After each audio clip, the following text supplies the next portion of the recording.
Sehat semua ini. Ada yang sakit?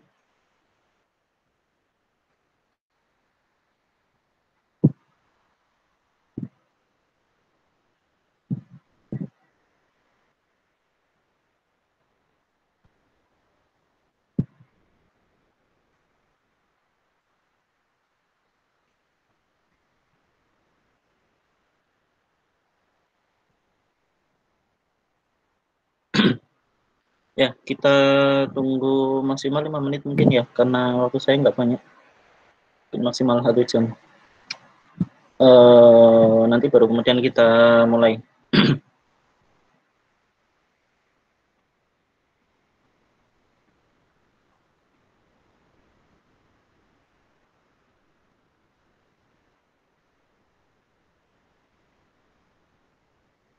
Ada yang masih di Jogja? Atau udah pada balik kampung semua?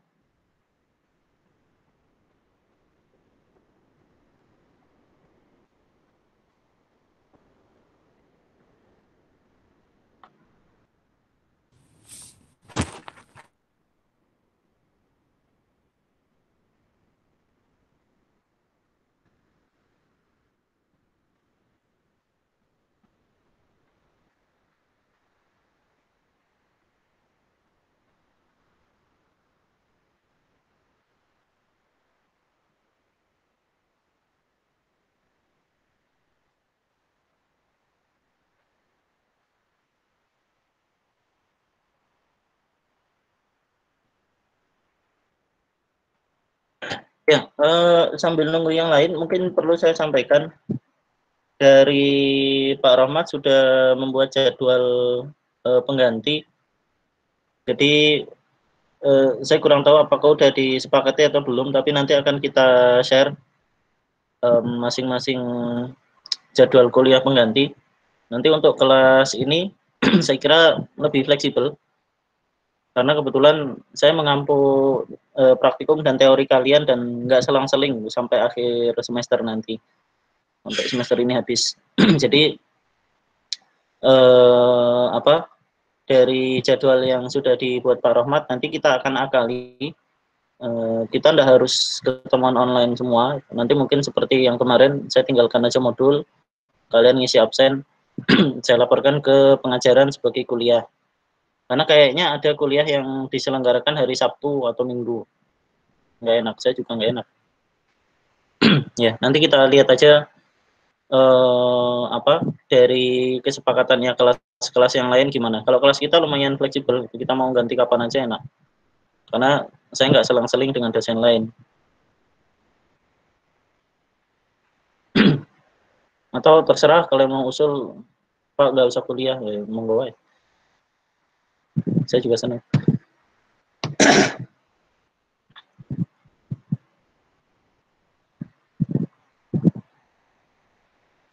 Ya, tapi di sini tugas saya menyelesaikan materi ini, jadi kita hanya tinggal 2 materi lagi sebenarnya.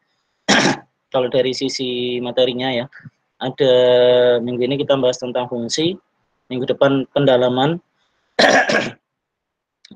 dari fungsi, kemudian minggu depannya lagi sudah masuk ke materi baru yang dinamakan array. Jadi apa, dari kalau enggak salah masih ada 4 pertemuan lagi. Dari 4 pertemuan itu nanti kita coba akali, karena sisa pertemuan kita kan hanya sampai bulan Mei ya, hanya sampai bulan Mei. Ya tetap akan kami usahakan agar waktu yang sisa mungkin 2 minggu lagi ini bisa kita selesaikan materi yang masih 4 pertemuan itu, sehingga seluruh materi tersampaikan, nggak ada yang bolong. Nah, meskipun nanti mungkin saya akan akali, saya tahu kuliah seperti ini tidak efektif gitu, dan kalau hanya sekedar penyampaian begini ya susah kalau misalnya kalian diminta belajar, apalagi barangkali ada yang masih di Jogja, ada yang masih di rumah juga susah kalau mau belajar ya kan. Ya nanti selain dari modul-modul yang dari Pak Rohmat ini, nanti saya akan coba buatkan modul seperti yang minggu lalu, yang isinya contoh-contoh soal, latihan-latihan, dan nanti bisa kalian pelajari meskipun di luar mata kuliah ini. Jadi selesai kuliah ini nanti tanggal 15 atau mungkin tanggal 16 Mei semua kuliah di departemen kita diselesaikan. Kemudian kalian libur sampai bulan Juni. Mudah-mudahan Juni coronanya udah hilang. Mudah-mudahan. Saya kira nggak ada yang senang kalau di rumah terus ya kan. Nanti selesai bulan Juni, selama waktu kosong kalian, mungkin saya dan beberapa dosen mungkin akan mengadakan beberapa materi begitu yang nanti bisa kalian ikuti online secara gratis, webinar. Jadi untuk mengisi waktu kekosongan, dan itu tidak wajib dan tidak terkait dengan materi kuliah. Barangkali hal-hal yang lain di luar kuliah, misalnya cara bikin game, kan nggak nyambung dengan geodesi. Siapa bilang ya.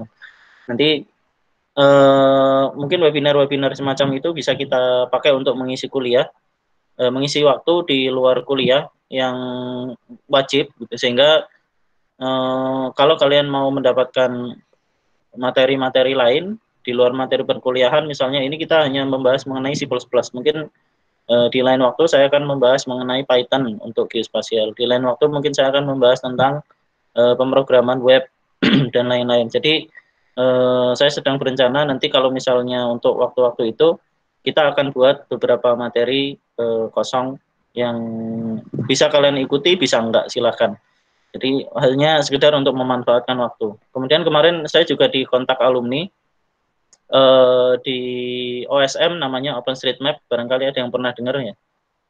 Ada alumni kita di OpenStreetMap yang kerja di sana ngontak saya, Mas gimana kalau nanti kita bikin acara semacam webinar setelah Lebaran rencananya, insya Allah. Setelah Lebaran nanti akan ada semacam webinar yang bisa kalian ikuti untuk memahami lebih lanjut tentang apa itu OSM dan lain-lain, tentang pemetaan online. Dan saya kira sangat bermanfaat buat kalian yang masih semester baru ya. Nanti infonya akan saya share. Nanti selesai webinar itu nanti kalian akan dapat sertifikat. Jadi nanti bisa juga dipakai untuk macam-macam, misalnya ikut lomba atau apa terkait dengan OSM. Ya, ya intinya kuliah akan kita selesaikan di minggu ke-2 bulan Mei sama seperti rencana kemarin dan edaran dari departemen seperti itu. Tetapi materi tetap akan kami sampaikan penuh. Entah dengan dalam bentuk kuliah seperti ini, entah dalam bentuk modul. Nanti kami share modul, ya kan bayar UKT mahal-mahal masa nggak diselesaikan. Nanti pada trending di Twitter lagi. Ya. Kemudian terkait dengan internet, makanya saya tidak terlalu strict tentang absen atau tentang nilai. Jadi kalau misalnya kalian mengerjakan tugas dan laporan, saya pesan ke asisten ya, nanti kalau ini asistennya ada gabung belum, mungkin nilainya tidak perlu terlalu strict. Jadi untuk kondisi seperti ini kita tidak lagi bisa ngejar perfect, nggak mungkin. Jadi nanti apa yang ada saja yang kemudian kita olah nilainya, misalnya dari yang kemarin UTS, kemudian nanti barangkali saya akan ada 1-2 kuis pendek. 1-2 kuis pendek. Saya nggak kenal nama kalian semua, tapi namanya aneh-aneh ya. Ya, oke, kita mulai aja barangkali. Tadi belum saya buka sebenarnya. Barangkali yang lain juga gabung di live streaming. Ya. Bismillahirrahmanirrahim. Assalamualaikum warahmatullahi wabarakatuh. Kita mulai untuk pertemuan praktikum minggu ke-12, minggu ke-12 yang kita masuk ke pembahasan baru yang disebut dengan nama function atau fungsi. Nah, seperti biasa nanti di kuliah ini selain dari Google Meet, nanti bisa kalian ikuti di live streaming. Kemarin saya sampaikan di Webex itu ternyata ada pulsa untuk seperti ini, gitu. Tapi saya kira kita tidak harus kuliah online itu. Dan sebenarnya kalau saya mengadakan kuliah online, yang harus kalian isi itu hanya absennya. Jadi kalian nggak harus hadir. Kalian nggak harus hadir. Nanti boleh aja kalian nggak hadir, kemudian kalian isi absensi yang ada di Elok. Jadi di Elok silakan dilihat, di situ ada kuis absensi. Nah, diisi Itu udah saya anggap sekalian hadir untuk praktikum. Kalau misalnya kalian kesulitan internetnya, maka silakan tidak usah ikut kuliah online, tidak apa-apa, tidak ikut live streaming, misalnya karena live streaming ternyata juga masih berat. Nanti tinggal misalnya kalian minta rekamannya, karena rekamannya nanti bisa diputar kapan aja, atau kalaupun nggak bisa, silakan tanya jawab online di WA. Jadi tidak harus strict kita harus kuliah online ketemuan, itu mustahil. Tidak bisa kita seideal pada saat kita ketemuan di kelas. Artinya ya kuliah ini tujuannya adalah untuk penyampaian materi. Kalau materinya bisa disampaikan dengan cara yang lain, ya ngapain susah ya kan? Oke, tadi sudah saya sampaikan sekilas tentang rencana kita sampai akhir semester ini yang rencananya tanggal 15 Mei. Jadi saya ulang lagi, pertemuan kita nanti akan sisa sekitar 4 pertemuan dan 2 pertemuan nanti akan kita selip-selipkan, bisa di hari Sabtu, bisa di hari Minggu. Tapi ingat yang namanya pertemuan tadi sudah saya sebutkan tidak harus ketemuan online seperti ini. Bisa jadi nanti kita tanya jawab aja atau nanti bisa saya buat kuis yang sebenarnya jangan dikira kuis itu kemudian kalian saya akan ngambil nilai kalau nilainya jelek dan seterusnya. Jangan khawatir itu nilainya kalau dari saya kira saya buat ringan aja. Nggak masalah soal nilai. Yang penting sebenarnya bukan di nilainya, tapi pertama materi tersampaikan, kedua bahwa kalian dapat sesuatu yang baru, skill. Misalnya karena pemrograman komputer ini sangat penting dan nilai saya kira tidak menggambarkan bahwa kalian bisa atau enggak. Jadi silakan kalian cari skill lain di luar materi yang sudah kami ajarkan, yang sudah disampaikan oleh dosen-dosen. Dan tugas kami adalah menyelesaikan 4 pertemuan sisa ini sesuai dengan beban yang diberikan kepada dosen untuk menyampaikan materi. Bisa nanti saya buat rekaman, misalnya nanti kemudian bisa kalian tonton di YouTube. Terserah kalian mau prefernya mau apa, gitu. Apakah dalam bentuk modul ini kan udah ada yang bisa kalian baca kapan aja, atau dalam bentuk presentasi atau dalam bentuk tanya jawab.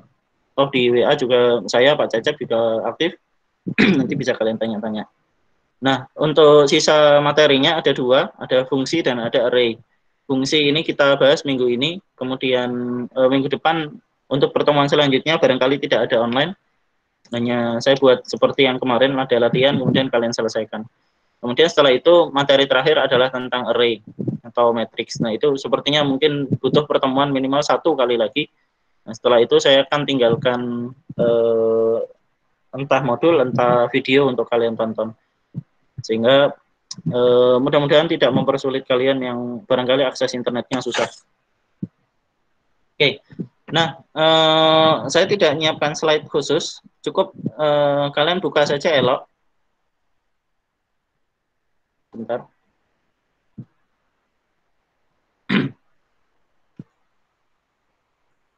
Ya, silakan dibuka di Elok. Layar saya kelihatan?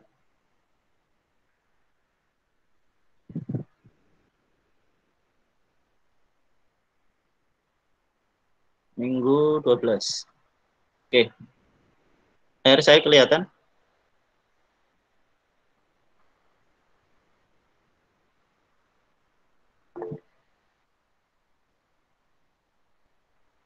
Takutnya nggak kelihatan. Oke.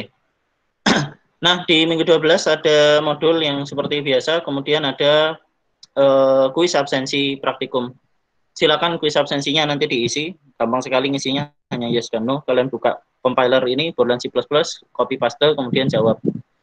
Jadi saya nggak ngambil nilai dari kuis absensi. Silakan kalian isi aja, itu untuk pertanggungjawaban saya ke pengajaran. Karena kalau nanti diminta itu, karena tidak ada lagi pemutihan kan. Kalau nanti diminta maka saya bisa nyerahkan sesuatu yang kalian isi sebagai bukti praktikum. Ya, hanya itu saja. Sehingga jangan terlalu dipikirkan tentang soal yang ada di situ. Nah, kemudian ada modul yang silakan dibuka di PDF seperti yang minggu-minggu sebelumnya. Nah, saya tidak membuat slide khusus karena kita masih akan ketemu di hari Kamis ya. Entah nanti kita ketemunya online atau enggak, tapi yang jelas hari ini kita tidak perlu terlalu lama, barangkali maksimal saya juga masih terbatas waktu, jadi hanya sejam. Oke, kalau minggu-minggu sebelumnya kita sudah membahas tentang eh, sintaks dasar dari C++. Jadi ada misalnya kemarin minggu lalu kita bahas tentang looping, kemudian sebelumnya tentang if, sebelumnya lagi tentang statement. Nah, saya harap ada kesamaan materi ya. Jadi meskipun saya nggak ngajar kelas kalian dulu sebelum UTS, kalian bisa baca-baca slide saya karena mungkin ada beberapa hal yang agak berbeda dengan di modul. Jadi ada beberapa yang mungkin saya rubah, ada yang saya tambahkan sedikit misalnya. Nah, di sini saya akan membahas mengenai yang disebut dengan nama fungsi atau function. Jadi sebenarnya dari kemarin kalian sudah pakai apa yang dinamakan dengan function ini. Misalnya apa? Misalnya ini sin, cos, tan dan lain-lain. Itu kalian sudah pakai. Ya. Misalnya ketika kalian menginclude di sini include math.h misalnya, maka sebenarnya kalian sudah menggunakan function. Jadi function itu adalah salah satu modul program, salah satu bentuk modul program. Kalau di C++ misalnya kalau kita menginclude math.h kemudian kita panggil, ini contoh saja ya, fungsi pow 2,4 misalnya berarti kita memanggil sebuah fungsi POW 2,4 yang berasal dari header namanya math.h. Math.h ini apa sih? Math.h ini sebenarnya adalah file biasa. Jadi dia bukan mengambil dari sesuatu yang lain gitu. Tapi nanti bisa kalian lihat misalnya sambil nanti kalau ada yang buka laptop di BC5 ini kemudian di include di sini. Ini adalah file-file yang bisa kalian panggil. Misalnya Conio. Nah, conio.h itu bentuknya file seperti ini. Kalau kalian buka nanti di sini isinya ada cout, ada fungsi untuk mencetak ke layar. Kemudian ada misalnya mat, kita cari mat.h. Nah, ini mat.h. Jadi isinya adalah pow, kemudian sin, cos, tan dan lain-lain. Yang isinya adalah fungsi atau function. Nah, sehingga ketika kita panggil mat.h, sebenarnya kita sedang memanggil fungsi-fungsi yang dibuat oleh pembuat C++ ini di dalam file mat.h. Nah, gunanya fungsi ini buat apa sih? Misalnya kemarin ketika kita membahas mengenai looping, kemarin sempat saya singgung sekilas waktu kita membahas tentang beberapa soal latihan, ada yang menjawab dengan menggunakan fungsi, meskipun belum diajari. Kalian selangkah lebih maju. Ya, kalau kemarin kita membuat sebuah program yang besar, kita misalnya menggunakan looping, kita buat sebuah perulangan. Nah, ketika program itu hanya simpel saja, misalnya kecil, taruhlah misalnya kalian mau mencetak cout 10 kali, cetak misalnya tulisan angka 1, angka 2, angka 3, sampai angka 10. Nah, maka kalian bisa lakukan itu dengan looping. Nah, tetapi bagaimana kalau misalnya yang harus kalian buat itu cukup kompleks. Misalnya begini, buatlah deret Taylor. Kalian sudah dapat materi tentang deret Taylor belum ya? Kayaknya udah deh. Ya, nanti tak bikin soal seperti itu. Buatlah deret Taylor sampai ke angka kesekian. Maka kalau kalian buat dengan menggunakan operasi pengulangan, pertama dari sisi efisiensi menjadi tidak efisien karena operasinya dijalankan berkali-kali begitu. Yang kedua adalah dari sisi memori. Jadi ketika program yang kalian desain dengan hanya menggunakan kalang saja, tanpa menggunakan fungsi, maka nanti ketika program itu dijalankan dia akan makan memori banyak. Meskipun bedanya nggak kerasa buat kita karena komputer kita sekarang udah jauh lebih maju dibandingkan dengan komputer tahun 90-an yang kalau kita mendesain program maka perbedaan memori sedikit itu bisa menjadi hal yang sangat berbeda. Ya, jadi function itu adalah salah satu cara untuk memecah program yang sangat kompleks menjadi subprogram. Ini subprogram, program-program kecil, program-program kecil yang nanti dari situ kita masing-masing program kecil ini bisa menjalankan fungsi-fungsi tertentu yang kita inginkan. Jadi program yang besar, yang panjang, yang biasanya hanya kita tuliskan di sini di void main. Saya hapus dulu ini. Biasanya kita hanya menulis ini void main tanpa ada program lain. Jadi semua program kita tulis di bawahnya ini. Nah, maka yang namanya function itu bisa memecah bisa memecah program utama ini menjadi beberapa program lain. Nah, contoh di sini, saya membuat sebuah function, nama fungsinya kuadrat, tipe datanya int. Nama fungsinya kuadrat, tipe datanya int. Nah, maka di sini saya sedang membuat sebuah fungsi, function, yang nanti akan bisa dipanggil dimanapun termasuk di main. Cara memanggilnya gimana? Nah, misalnya namanya kuadrat seperti ini, kemudian ada tanda kurung, di sini saya masukkan inth. Nanti apa ini saya jelaskan. Nah, cara memanggilnya adalah di void main saya panggil dengan cara kuadrat 2. Artinya apa? Di sini saya tidak perlu lagi menulis tentang H kali H, meskipun kalau ini sangat simpel ya, kita hanya kalikan bilangan itu kita kuadratkan. Tapi nanti kalau misalnya seperti yang tadi, kita punya program yang sangat kompleks, programnya kompleks, maka itu bisa kita buat di modul ini. Nah, ini kalau dalam bahasa pemrograman, istilahnya itu adalah divide and conquer. Divide and conquer. Kalau masih ingat pelajaran sejarah zaman Belanda, misalnya ada politik namanya divide et impera. Kita pecah-pecah, misalnya kerajaan di Indonesia yang tadinya bersatu, nah, kemudian diadu domba hingga masing-masing terpecah-pecah, kemudian saling berperang. Nah, itu divide et impera. Nah, kalau dalam pemrograman, ketika kita menghadapi sebuah algoritma pemrograman yang sulit, maka kita bisa lakukan, kita bisa buat yang namanya divide and conquer. Saya tulis kalau misalnya belum jelas ya. Divide and bagi dan taklukkan. Kita pecah masalah-masalah kita itu menjadi hal-hal yang kecil-kecil, kemudian kita selesaikan satu persatu. Nah, ini adalah contohnya. Ada masalah di mana kita harus bikin dan menyelesaikan hitungan kuadrat. Maka bikin aja satu modul kecil khusus untuk menyelesaikan masalah kuadrat. Nah, yang disebut dengan nama divide and conquer. Jadi function itu atau subprogram atau istilahnya adalah subroutine itu modul-modul kecil di mana nanti ketika dibutuhkan modul itu bisa dipanggil. Kalau nggak dibutuhkan ya udah nggak usah dipanggil.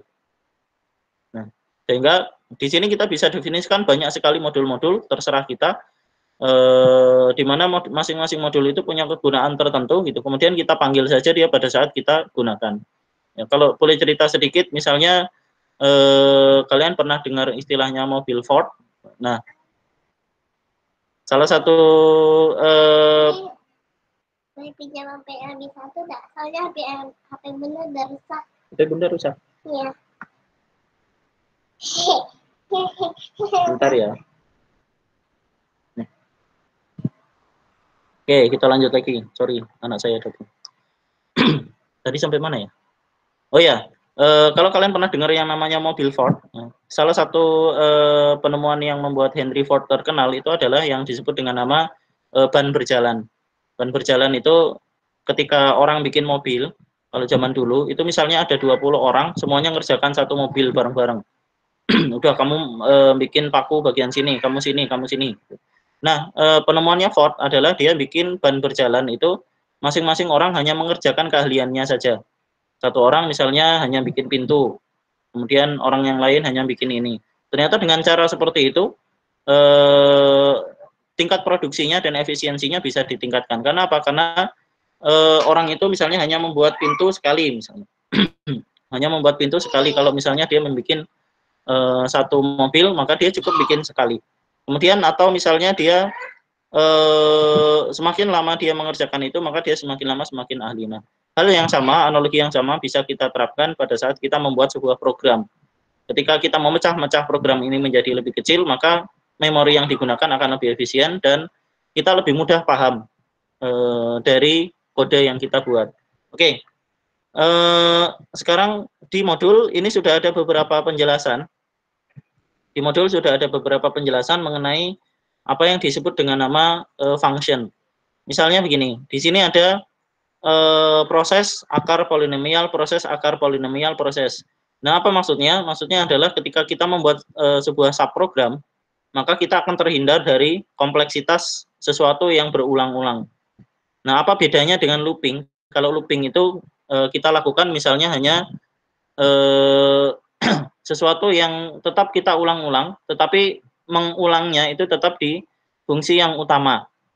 kita ulang sesuatu itu, kemudian dia akan tetap dia panggil dan dieksekusi di fungsi yang utama. Tetapi kalau subprogram, bisa jadi kita membuat subprogram dan dia tidak pernah dipanggil karena kita tidak butuh.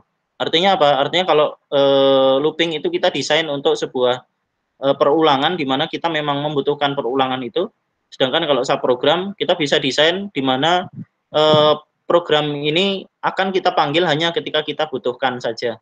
Kalau nggak kita butuhkan ya udah nggak usah.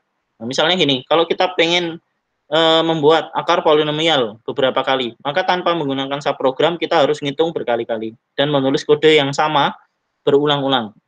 Nah, kalau daripada kita menulis kode yang sama untuk membuat akar polinomial, maka mending kita pisahkan saja dalam sebuah subprogram, kemudian kita panggil subprogramnya di program utama atau main.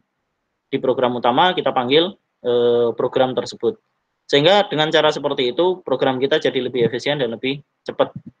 Misalnya kita namakan fungsi A, kalau di sini salah satu ciri-ciri function atau fungsi dalam C++ itu adalah biasanya menggunakan tanda kurung buka dan kurung tutup. POW, kemudian strcpy yang kemarin saya tunjukkan untuk program yang membandingkan password. Nah, itu juga menggunakan kurung buka dan kurung tutup. Termasuk program yang nanti kalian buat sendiri. Nah, cara memanggilnya adalah misalnya fungsi ini kita definisikan, kemudian kita panggil namanya di program utama, maka dia memanggil bagian ini. Kemudian fungsi B misalnya, maka dia memanggil bagian ini. Fungsi C misalnya, maka dia memanggil bagian ini. Nah, ini adalah yang disebut dengan nama fungsi atau function di C++. Ada pertanyaan sebelum saya lanjutkan lagi? Oke.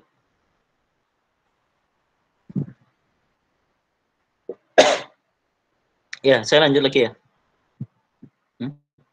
Oh, enggak. Oke, jadi cara penyusunan program seperti itu memudahkan kita, dan nanti ketika program kita akan semakin kompleks, saya nggak tahu nanti siapa tahu kalian ada yang mau jadi programmer terkenal. Ketika program kita nanti akan semakin kompleks, maka kita akan membutuhkan fungsi untuk memecah-mecah program-program kita menjadi mudah dipelajari dan mudah diselesaikan. Ibaratnya kalau persoalan matematika bagi menjadi hal-hal yang lebih kecil sehingga kita bisa selesaikan satu persatu. Nah, kemudian cara memanggil atau membuat fungsi itu seperti apa? Nah, di modul sudah ada, meskipun ada beberapa yang mungkin perlu saya luruskan sedikit. Ya, ini ada contohnya. Misalnya kita membuat sebuah fungsi namanya void main, ini adalah fungsi utama misalnya. Void main ini adalah fungsi utama. Kemudian ada satu fungsi yang akan kita panggil yaitu sgrt49. Sgrt ini adalah fungsi yang disebut dengan nama library atau pustaka, fungsi pustaka pada C++. Kenapa namanya library? Karena bayangkan ini adalah sebuah buku. Bayangkan sgrt adalah sebuah buku, kalian tinggal ngambil buku ini dari perpustakaan yang sudah dibuatkan oleh C++. Nah, makanya namanya adalah library. Dari perpustakaan yang mana atau dari buku, dari rak yang mana? Dari rak mat.h. Maka ketika kalian membuat sebuah void main, tapi kalian tidak menginclude mat.h, maka fungsinya tidak akan jalan. Nggak bisa dipanggil, karena dia nggak tahu ini buku apa, dari rak mana, gitu kan. Nah, ini yang disebut dengan fungsi pustaka. Jadi, fungsi itu ada fungsi-fungsi yang sudah dibuatkan oleh C++, kita tinggal pakai. Ada fungsi-fungsi yang nanti akan perlu kita bikin sendiri. Misalnya sgrt atau POW yang kemarin kalian saya minta untuk bikin sendiri tanpa memakai fungsi include mat.h yang di latihan minggu lalu kalau ada yang ngerjakan. Nah, maka itu adalah salah satu contoh kalau misalnya sebenarnya fungsi itu ya isinya logika saja yang sudah disediakan oleh C++, kita tinggal pakai kalau misalnya kita mau pakai yang mat.h. Ya, kemudian ini adalah contoh-contoh yang lain.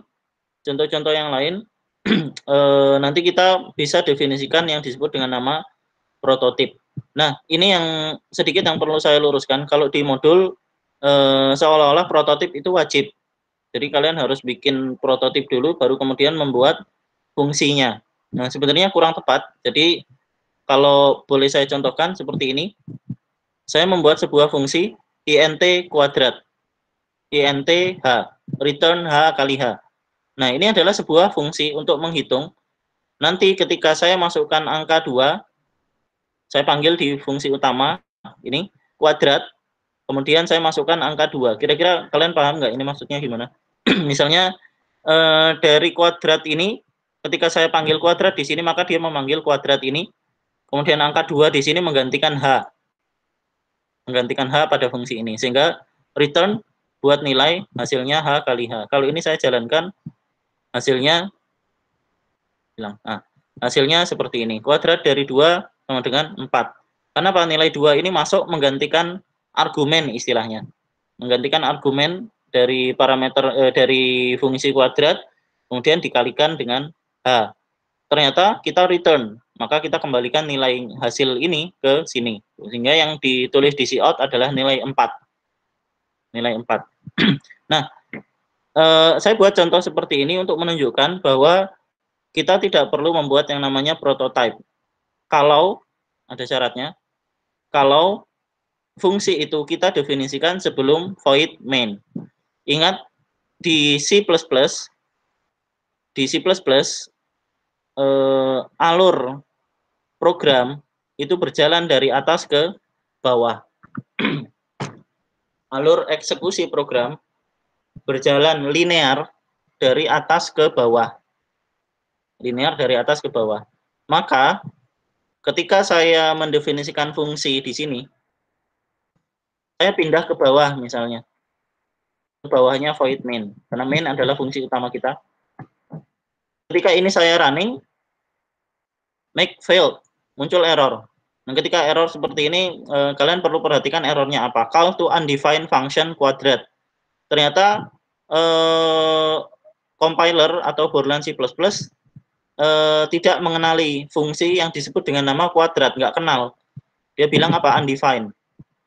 Call to undefined function kuadrat. Dia tahu kita memanggil fungsi namanya kuadrat, tapi dia nggak tahu kuadrat itu apaan, gitu kan? Nah, maka kita berikan yang namanya prototype, pengenalan dulu. Oke lah, fungsinya saya taruh di bawah, tetapi saya kenalkan dulu bahwa nanti akan ada fungsi yang disebut dengan nama kuadrat, yang di dalamnya isinya adalah int h, titik koma langsung.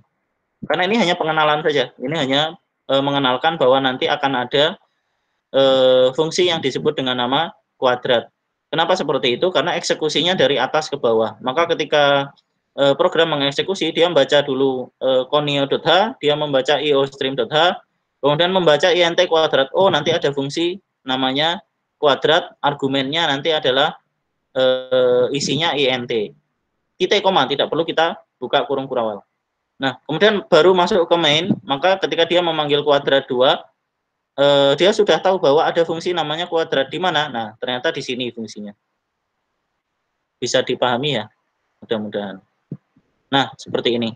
Jadi, gunanya prototype yang di modul, gunanya prototype itu adalah untuk mendefinisikan bahwa nilai kuadrat kita itu nanti akan dipanggil dan bisa dikenali oleh fungsi utama kita tanpa perlu kita taruh semua fungsinya ini di awal. Ini masalah preferensi saja, jadi apakah prototipe ini wajib? Enggak juga. Artinya boleh-boleh saja kalian definisikan dulu semua fungsi yang mau dipanggil, misalnya, maka kemudian tinggal kalian panggil cout kuadrat 2. Nah, hal yang sama sebenarnya berlaku dengan include ini. Ketika kalian letakkan include di bawah, maka dia juga akan, misalnya kalian panggil include conio.h-nya di bawah void main. Maka ketika dia memanggil getch, dia akan bingung getch itu apaan, dia nggak tahu. Nah, sehingga include conio.h kita selalu letakkan di awal.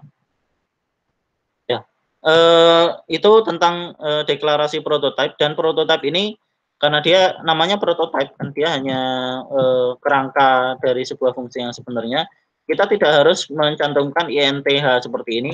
Kita bilang saja bahwa para argumennya nanti ada satu namanya int kuadrat int. Maka ketika kita panggil dia sudah tahu, cukup, tidak perlu kita berikan nama variabelnya, karena nama variabel kita bikin di sini. Dia tidak perlu ada return, sehingga dia tidak perlu mengenali bahwa nama variabel kita nanti adalah cukup int, seperti itu. Jadi namanya prototype bisa kita singkat sangat pendek. Ya, mungkin ini yang belum ada di modulnya. Dan perlu saya luruskan karena jangan sampai kalian mengira bahwa yang namanya prototype itu wajib. Jadi bisa saja ini saya pindah ke atas, kemudian ini saya hapus sama sekali. Yang penting dia ada sebelum void main. Ya. Oke, saya lanjutkan. Nah, ini contoh-contoh variasi-variasi dari sebuah fungsi. Bisa kalian lihat, nanti saya akan jelaskan tentang return. Bisa kalian lihat di sini, ini saya maksimal sampai jam 8 nih.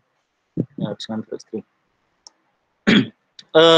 Ada beberapa model sebuah fungsi atau function. Misalnya kalian perhatikan yang pertama yang di sebelah kiri, int max, int a, int b, int c. Jadi ingat, kalau misalnya ini kita deklarasikan sebelum void, prototype yang bagian atas ini bisa kita hapus sama sekali. Kalau misalnya kita deklarasikan ini, fungsi ini kita taruh sebelum void main, maka int max ini nggak usah, hapus saja. Hapus saja. Tidak perlu kita buat dia ada di situ. Begitu juga dengan ini, double minim, begitu juga dengan void text. Kenapa? Karena ini prototip. Kita akan membutuhkan itu ketika fungsi utama, badan fungsi atau function body, ini kita taruh di bawahnya void main. Nah, itu. Saya kira mudah dipahami ya. Kemudian ini A, B, C juga tidak perlu kita masukkan. Nah, coba dilihat. Di sini ada kata kuncinya yang disebut dengan nama return. Di sini ada 1, di sini ada 2 return, di sini ada 1, dan boleh juga kita hapus. Nah, apa maksudnya? Maksudnya begini. Tadi saya sampaikan di awal, yang namanya function itu juga punya tipe data. Jadi function itu program pendek yang juga punya tipe data. Kalau kalian ingat, variabel itu juga punya tipe data. Misalnya int a, maka berarti dia adalah bilangan bulat yang kita beri nama, atau kotak kosong, kardus kosong, yang nanti bisa kita isi dengan bilangan apapun selama dia adalah bilangan bulat. Nah, maka ketika kita membuat sebuah fungsi int max dalam kurung, karena dia adalah fungsi argumen, ini namanya argumen. Ya, jadi yang ini, nah ini namanya adalah argumen sebuah fungsi int dalam kurung max. Maka nanti ketika kita return hasil hitungan kita, misalnya kalau di sini TMP, hasil hitungan itu juga akan memiliki format tipe datanya hilang, int, integer. Kalau misalnya double, maka berarti nanti return-nya adalah hasilnya double. Nah, kenapa void tidak perlu return? Karena void itu kosong. Void itu kosong. Maka void bisa kita pakai untuk mendefinisikan sebuah program yang tidak mempunyai return. Void bisa kita pakai untuk mendefinisikan fungsi yang tidak punya return, tidak menghasilkan apapun. Dia hanya kerja saja, tapi tidak mereturn, tidak mengembalikan satu nilai tertentu dari hasilnya. Contohnya gimana sih gunanya return? Saya akan contohkan. Misalnya seperti ini. Saya taruh saja fungsinya di atas biar kalian tidak bingung. Ya. Misalnya saya mempunyai fungsi namanya int kuadrat. int kuadrat, int h, return h kali h. Maka fungsi ini argumennya adalah yang ini, int h. Yang kalau kita panggil di fungsi utama, di sini kita bisa gantikan dengan 2, dengan 6, dengan 7, dengan 8, dan lain-lain. Angka apapun yang akan kita kuadratkan. Return h kali h. Nah, fungsi ini, coba kita lihat, kita panggil fungsi ini di belakang cout. Di belakang cout. Kita panggil cout, kemudian kita panggil dia di belakang cout ada kuadrat 8.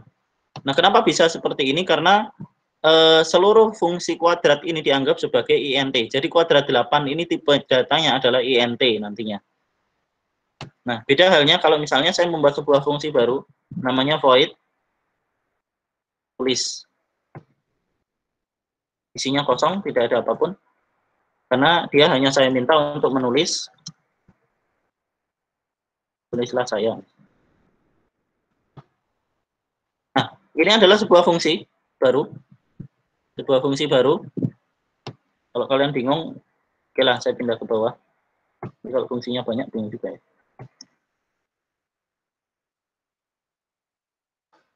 Saya akan perkenalkan INT kuadrat dengan menggunakan prototip. Tipe datanya INT. Kemudian void tulis. Ya. Coba dilihat, untuk yang tulis saya tidak membuat satu return. Dia tidak mengembalikan nilai apapun karena tugas dia adalah menjalankan sebuah tugas, yaitu apa? Si out, menulis saja. Maka kalau di sini saya panggil dengan cara seperti ini. Oke, kita lihat. Ya, maka hasil dari program yang kita jalankan ini, kuadrat dijalankan seperti tadi, kemudian tulis, dia melaksanakan apa? Menulis si out, tulislah saya. Jadi tugasnya si tulis ini hanya menulis tulisan ini, tulislah saya. Nah, kalau misalnya si out ini saya tulis lagi, bisa nggak? Kira-kira bisa nggak? Saya tulis si out. Fail.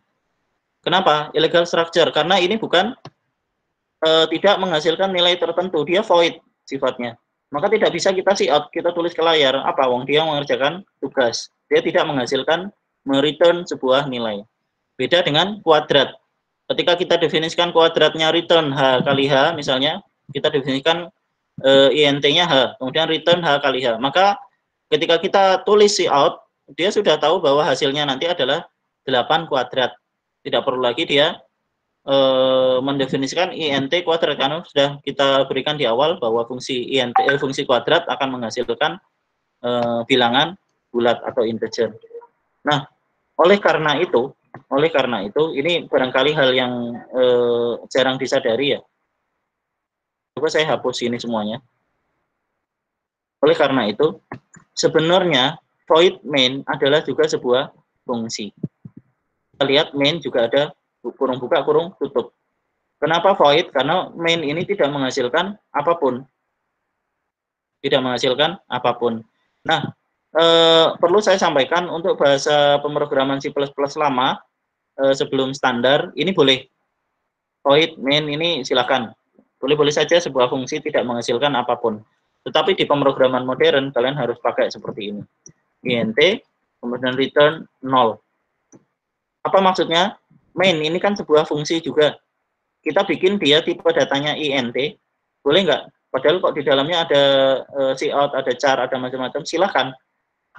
Tapi nanti di akhir kita bikin dia return 0. Tidak menghasilkan nilai apapun. Ini errornya dari mana coba? Kuadrat. Kuadratnya tidak dikenali.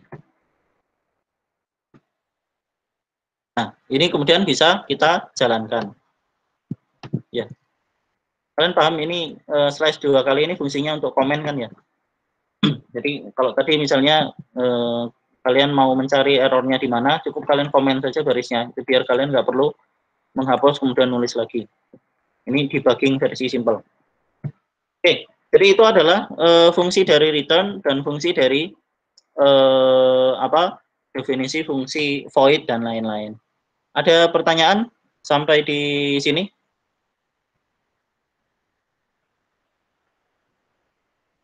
Tidak ada? Ya. Oke. Tuh, ada Isap. Ya, kemudian yang terakhir adalah tentang variabel. Tentang variabel lokal dan variabel global atau eksternal. Jadi, kalau tadi kita sudah membahas mengenai fungsi dan lain-lain, nanti silakan kalian coba ya praktekkan soal-soal yang ada di sini. Ini nggak bisa dikopas, jadi harus kalian akali caranya. Nah, kalau tadi kita membahas tentang kegunaan dari fungsi, misalnya ini fungsi kuadrat, hapus saja lah. Sekarang saya akan coba tunjukkan yang disebut dengan nama scoping. Apa ini scoping? Tahunya Scoopy ya kan? Scoping ini dari bahasa Inggris scope atau cakupan. Jadi scope itu cakupan. Apa maksudnya? Maksudnya begini. Jadi kalau dalam bahasa pemrograman C++ atau C dan anak turunannya itu nanti misalnya JavaScript, kemudian Python dan lain-lain. Nanti ada yang disebut dengan nama cakupan dari sebuah variabel. Misalnya begini, saya bikin int. Kalau int-nya di luar main, saya balikin lagi ini kayak normal ya, void main. Nah, misalnya kalian bikin void main seperti ini, kemudian cout bla bla bla. Saya bikin sebuah variabel di luar void main. Variabelnya saya bikin di luar void main. int namanya apa ya? Bikin nama variabel itu susah. Hehe. 8 misalnya. Nah, kita bisa definisikan biasanya kalau kita menulis variabel itu di sini. Biasanya kita tulis di sini. Maka ini saya pindah ke atas. int hehe 8. Nah, sekarang kita coba panggil si hehe ini. Hehe sama dengan hehe. Kira-kira outputnya apa? Error? Hehe sama dengan 8. Tidak ada error. Kenapa? Meskipun variabel hehe ini tidak definisikan di dalam scope void main, tetapi ketika dia didefinisikan di luar semua kurung kurawal ini, makanya saya tekankan berulang-ulang, perhatikan kurung kurawal, cakupannya di mana. Kurung kurawal void main ini cakupannya adalah ini. Ketika kita definisikan sebuah variabel di luar, maka sebenarnya kita definisikan variabel ini bisa diakses di mana saja, selama dia ada di bawahnya fungsi ini. Di bawahnya definisi hehe. Nah, hal yang sama pada saat kita membuat sebuah fungsi, ya kan? Tadi ketika kita membuat sebuah fungsi, maka fungsinya bisa diakses di main kalau kita definisikan sebelumnya dalam bentuk prototype. Nah, ini disebut dengan nama scope global. Global. Kenapa? Karena variabel hehe ini nanti akan bisa diakses dari semua fungsi di bawahnya, termasuk kalau misalnya saya bikin fungsi seperti ini, misalnya long fungsi gue sembarang lah. Kemudian di sini kita tulis cout hehe kali 5 misalnya. Hehe kali 5. Kok long ya? Padahal nggak ada return. Berarti void. Fungsi gue cout hehe kali 5. Hehe-nya di mana? Hehe-nya di atas, ya kan? Hehe-nya di atas. Kita panggil hehe 2 kali di fungsi gue dan di sini. Sekarang coba saya tulis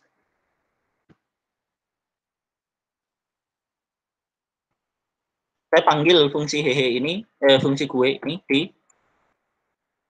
program utama.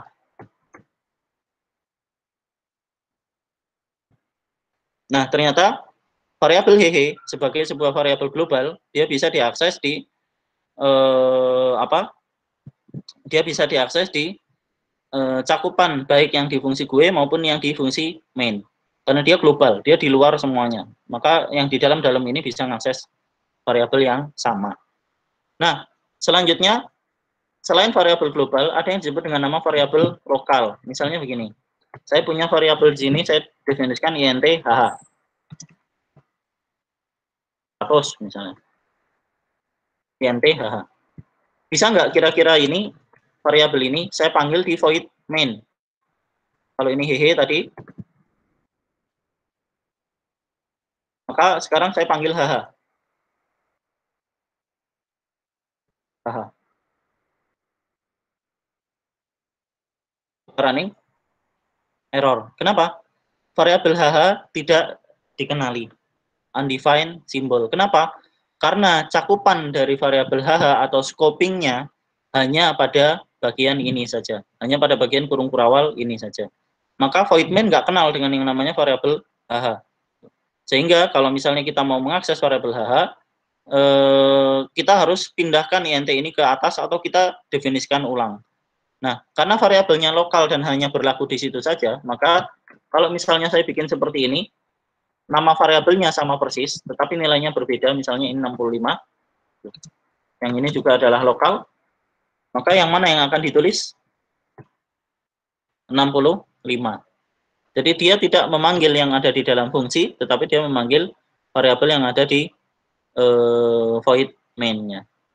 Nah, saya kira ini penjelasan tentang beberapa hal yang ada di C++. Kalau ini adalah fungsi-fungsi library atau fungsi pustaka tadi yang kalau di modul sebutnya fungsi pustaka, ada ABS, ada INT dan lain-lain. Ini fungsi matematika dari math.h. Kemudian ada juga fungsi string. Di bagian akhir nanti ada fungsi-fungsi string yang bisa kalian panggil dengan string.h. Misalnya strcpy ini adalah string copy. Untuk mengcopy teks 1 ke teks 2. strchat, chat ini bukan singkatan dari, bukan kucing, chat ini concatenate. Chat ini concatenate. Tulisannya begini. Concatenate itu gabung atau tulis jumlahkan teks 1 ditambahkan dengan teks 2. Teks 2 ditambahkan ke teks 1. strcmp ini singkatan dari compare dan LWR ini singkatan dari lower. Semua huruf kapital menjadi huruf kecil. Nah, biasanya kalau saya bikin program, saya sering manipulasi string. Jadi salah satu yang biasanya diajarkan untuk pemrograman dasar itu adalah kalian membuat manipulasi string. Nanti saya akan minta kalian untuk membuat program misalnya palindrom untuk menguji sebuah kata itu, apakah kata itu bisa dibalik dari belakang. Contohnya kasur, nababan, rusak. Kalau dibaca dari belakang, kasur, nababan, rusak. Nah, nanti buat sebuah program untuk mencari apakah kalimat ini palindrom atau bukan. Nanti biasanya kesukaan saya seperti itu. Kenapa? Karena dengan manipulasi fungsi string kalian akan belajar banyak. Oke, nah ini tentang function. Nanti silakan dicoba dikerjakan latihan-latihannya. Penjelasan lebih lengkap nanti akan saya sampaikan di teori besok hari Kamis insya Allah. Bisa lewat video, bisa lewat modul, bisa lewat kuliah online seperti ini. Nanti kalian prefernya gimana terserah. Nah kemudian untuk laporan, nah ini yang nggak menyenangkan. Jujur saja kalau bisa saya nggak usah laporan sebenarnya. Cuma nggak enak dengan kelas lain dan nanti ditagih Pak Rohmat. Ya. Maka untuk laporan silakan kalian kerjakan tugas yang 6 A sampai ke D semuanya. Pasti nanya deadline-nya kapan. Nah, deadline-nya fleksibel aja. Deadline-nya sampai akhir kuliah kita, sampai corona hilang lah. Jadi silakan aja dikerjakan, dicicil.